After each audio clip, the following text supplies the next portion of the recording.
Yo, what's up everybody? So as you guys did see in the title thumbnail, I'm going to be going over the top 5 most underrated cars in Java Empire. Now, this is kind of opinion based and kind of based on performance, not really looks. I'll throw in like a couple extras at the end, which kind of look like good cars that I do think are underrated. But it's kind of just like performance cars that are like actually pretty good for races all around, and I don't really see people using them. Let's first get to the 5th car, and that is the KTM X-Bow GTX. This car right here. In a dealership, this car is worth $370,000, so basically $400,000. And as we see here, the stock vehicle stats is a top speed of 200 miles per hour, 48% acceleration, 68% handling, and 49% braking. And then when we have it fully maxed out, so it has a top speed of 219 miles per hour, 68% acceleration, 74% handling, 93% braking, and 100% nitrous. So as we see, the top speed is kind of like what lets it down, but the handling is really good. And if you guys remember, I actually made a video about this a little while ago because it was very overpowered. I do think they nerfed it a little bit, which kind of sucks, but yeah, this car did used to be really good. It still is. It just got nerfed a little bit, but it's still a really nice car and really good for like the circuit and stuff. And yeah, it just handles very well. I'm not gonna race because that'd take too long basically, but he's gonna have to take my word on it. It has pretty good handling. It's not a bad car for at least like the price. It's pretty good. So yeah, pretty good car overall. I do recommend it. So let's now move on to the 4th car, which would be the Gumpert Sport. So the Gumpert Apollo Sport, as we see here. I also don't see a lot of people use this car, and just in general, like a lot of people using Apollos, honestly. Except if it's like the Apollo like IE Orange Dragon or the Apollo Project Evo. I don't really see people use Apollos in general, but this Apollo Gumpert Sport here is very good. In the dealership, you can purchase this car for about $900,000, $890,000. We see that the vehicle stats which we have for this is the top speed of 224 miles per hour, 51% acceleration, 63% handling, 43% braking, and that's all stock. And then fully matched out here, we have a top speed of 269 miles per hour, 67% acceleration, 68% handling, 79% braking, and 100% nitrous. So pretty solid car for like around 900,000. Not bad at all. Kind of like a good starter car, I guess you would say, for like the first million basically. Just kind of driving it around and like testing out the handles and stuff. It is pretty decent. It is not bad at all. As we see, it turns very easily. Obviously I'm braking there. That's kind of like an easy corner to take, but kind of like a corner like this, which would be like a little bit harder to take. We see that it has no problems at all. It's doing actually pretty well, and for 900,000 it's pretty cheap, honestly. And yeah, it's a pretty nice, like, in balance, pretty good car. Has decent handling and stuff like that. And yeah, I fully recommend that you guys get this car. Now moving on to the 3rd car, we have the Noble M600 Speedster. I feel like a lot of people even forgot that Noble was in the game, which is fair.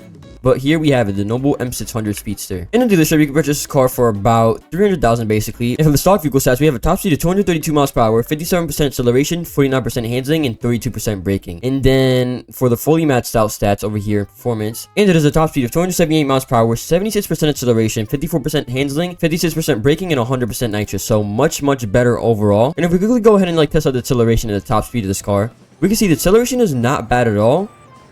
Probably way better than what it is in real life, obviously, because it's maxed out. And top speed, I think we're able to get this upwards of like 300 miles per hour. Yeah, 307 miles per hour, and this car is 300,000. I'm pretty sure like this other car, I'm not going to mention it because it's limited, but it basically does the exact same. Does like 300 miles per hour. Oh, I can't even drive it.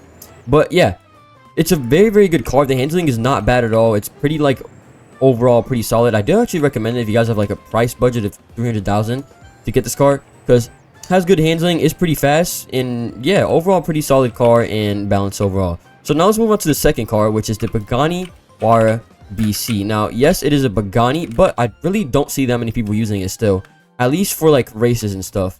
And yeah, this is the best Pagani in the game if you guys don't know, and I already made a video about this with the best cars for each price range, and this car is absolutely amazing. Now this one is a little bit more of a pricey one, but I actually do think it's worth it for the performance which you get out of this Pagani. And it has a top speed of 238 miles per hour, 57% acceleration, 72% handling. That's stock. That's really good. And then 42% braking. And in the fully maxed out stats, we have a top speed of 286 miles per hour, 76% acceleration, 78% handling, 78% braking, and 100% nitrous. So very like nice and well balanced stats, very high. And yeah, and it's doing a quick 0 to 60. We can see it gets up very fast, very like good acceleration. And then the top speed, look at that, it goes really fast. Here on the straight road is a little bit like better to like test out the acceleration. I do think this gets up to like 300 miles per hour or something. Not completely sure. So here we go, 283 miles per hour, and then 314. That's, yeah, like 313 miles per hour with full boost, premium boost, of course. So yeah, that's really good, which makes it overall kind of like the best Pagani. Handling, I already kind of did a race with this. If you guys did see that one video, the best cars for each price range, I already kind of demonstrated the handles on this, and yeah, it just speaks for itself. It's really good. And yeah, overall best Pagani in the game, as I did say. 100% recommend it. And yeah, let's now move on to the 1st car, and this is probably one of the cars on the list which I see less people talk about, and it is the 2024 the Tomaso P900.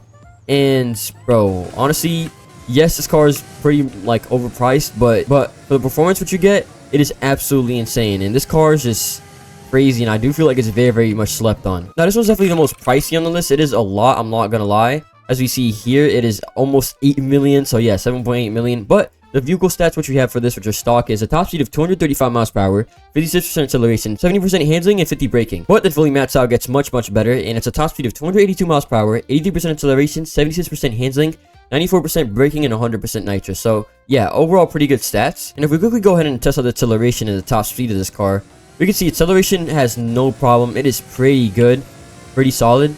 And then top speed, we're getting around 281 miles per hour, and then 310 miles per hour looks like. 309, 310, fully maxed out. But yeah, one of the best things about this car is the handling. The handling is really good. I mean, we could just turn corners over here. Look at that. Just very smooth. I was literally going at that like maybe almost 200 miles per hour, and it just turns very well. And it's a very underrated car. I don't really know why I don't see more people using it. Probably for the price, I'm not gonna lie. It is very expensive, but yeah, this car is super good. I do recommend that you guys use it. It has good handles. Like if I were to do cross country real quick, we could kind of just see a little bit how it would look like. Going a little bit off-roading here, but look at that. Look how we're covered from that. Like, yeah, I'm obviously not like trying full basically right now, but oh, that was not a good example. But yeah, you're just gonna have to take my word on it. It has really good handling. Once you get used to the car and everything, it is pretty decent. It's just a little bit hard around here because you do have to brake like a little bit more often.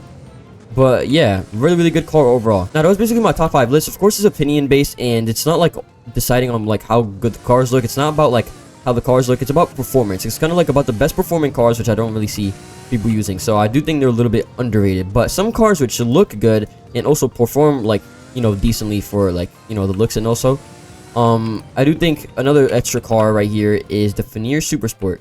This car, it is not bad at all. It's not really good for racing or anything. I mean, if we go over here and check the stats, it's actually not bad at all. It's pretty fast, actually. It has a top speed of 298 miles per hour, 60% acceleration, 78% braking, 100% nitrous. So, not bad at all. And the car looks absolutely amazing. I mean, we could just go and look kind of into some of the details. And, yeah, this car looks like an absolute just spaceship. It's crazy. Look at this.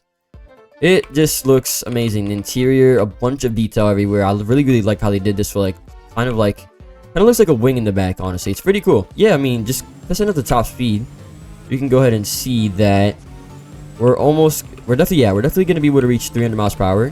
Stock, we're getting 290. Oh my god, I cannot drive. So yeah, 295 with no boost, and then full boost, we get 325. 325, yeah, that's the max that you can get, 325.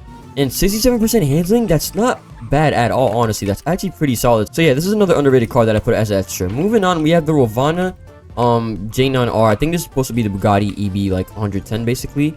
And now this was from the Spookfest event, so it's not on sale, sadly. This is kind of the only car that isn't on sale at the moment on this list. But I mean, this car is just absolutely crazy. The acceleration, I think you can get about like 4.7 in this with drag. And yeah, as you guys see, this car is just absolutely crazy. It's super fast and everything. Now, if you guys kind of remember it, this car used to be very overpowered when it first came out. It was the best car in the game for like a little bit, or at least for rush hour. And if we check out the stats, it has a top speed of 290 miles per hour, 51% acceleration, 65% handling, 72% braking, and 100% nitrous. And I'm pretty sure they kept everything the same about the car, just the handling is worse. That's why it was so overpowered in rush hour, because, I mean, y'all see the acceleration, it's absolutely insane, but the handling has been nerfed now, so it's a little bit worse. But this car used to have, like, basically the greatest handling in the game. And yeah, it is pretty much like kind of good for its price. I forgot how much it was to grind for pumpkins or whatever. I don't really know. But the final extra car which we have, I would say, is the Speedster. I did forget to show the price of the Veneer Super Sport, so here it is for anyone wondering. It is about 2 million, so not bad at all, honestly. A little bit cheaper than the Hennessy Venom GT. But the third car which we have is the Speedster. And this one, it's not really too bad of a price. It's 3 million. And we can see the stock vehicle stats which we have for this car is 250 miles per hour for the top speed, 64% acceleration, 63% handling, and 48% braking. And in fully maxed out, we have a top speed of 300 miles per hour, 86% acceleration, 68% handling, 90% braking, and 100% nitrous. So just way better. It lacks just a little bit in handling, really, but that kind of does make sense. It's kind of a big car, so you don't really expect this car to have like the craziest best handling. But the acceleration and the top speed is 100% there. It is not bad at all. It's kind of crazy, I'm not gonna lie. And we see that, yeah, this thing, acceleration wise, is absolutely crazy. top speed is gonna have no problem reaching 300 miles per hour. Probably maybe like 330 miles per hour or so. Okay, yeah, fully nitrous, we can get 327, 328. So yeah, full boost, that's around what you can get. Handling 68%, not too bad. A little bit of a heavy car, obviously, but yeah, that is pretty much like my overall list, my top 5, and I threw in a couple extras, like 3 extras at the end. As I did say before, it is based on my opinion, and it's also like on performance. It's not about like the best looking cars, which are underrated, kind of. Just kind of like the best performing like cars, which I don't see people use that often. So therefore, I would say they're underrated. I hope you guys understand that. But let me know like any suggestions or like any cars which I might have missed, because I only did a top 5 or kind of top 7, kind of. Yeah, kind of like a top 5, a couple extras. But let me know if I missed any cars, and yeah, I could honestly just do a part 2 if you guys really want to in the future. So let me know down below in the comments some cars that I might have missed. And yeah, that's pretty much it for today's video. Have a good one, everybody, and bye.